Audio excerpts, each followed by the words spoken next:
বানাচ্ছো মা? নারকেলের নাড়ু বানাচ্ছি বাবা। এটা কি বলে? ছাই মেরে নেওয়া, তাই? হ্যাঁ, নারকেলটা ছাই মেরে গোল করে করে।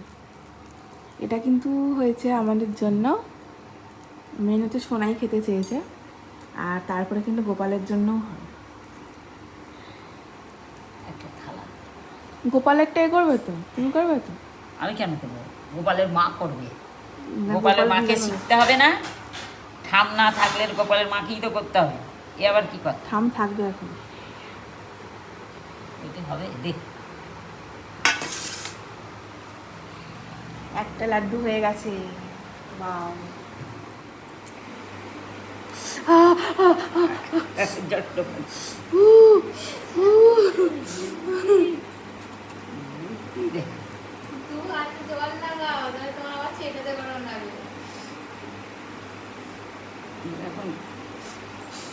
এই বলো হাতে খড়ি হচ্ছে।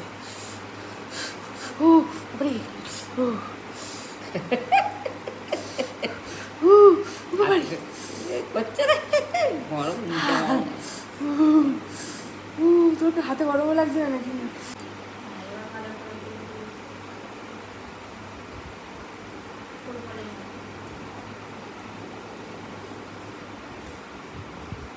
হচ্ছে কি? হয়েছে প্রথম নাড়ু। আজ কিন্তু প্রথম আমার নাড়ুর হাতেখড়ি হয়ে গেল। শাশুড়ি সব রান্না পারলেও আমি কিন্তু সেরকম রান্না করি না, তো ওর জন্য শেখা হয় না। আজকে ভাবলাম না আমি একটুখানি ট্রাই করি, কেন সামনেই জন্মাষ্টমী। তো একে একে সব নাড়ুগুলো কমপ্লিট হয়ে গেছে। দেখো, এটা হচ্ছে আমার গোপালের লাড্ডুর বাক্স। তো এটা শেষ হয়ে গেছিলো, কী সুন্দর করে রাখা হয়েছে, পুরো মনে হচ্ছে দোকান থেকে কিনে এনেছি। তো মায়ের হাতের কাজটা খুবই সুন্দর। তো ফার্স্ট টাইম নাড়ু করে কিন্তু ভীষণ আমি খুশি। আমি কিন্তু একদম গোল নাড়ু বানিয়েছি।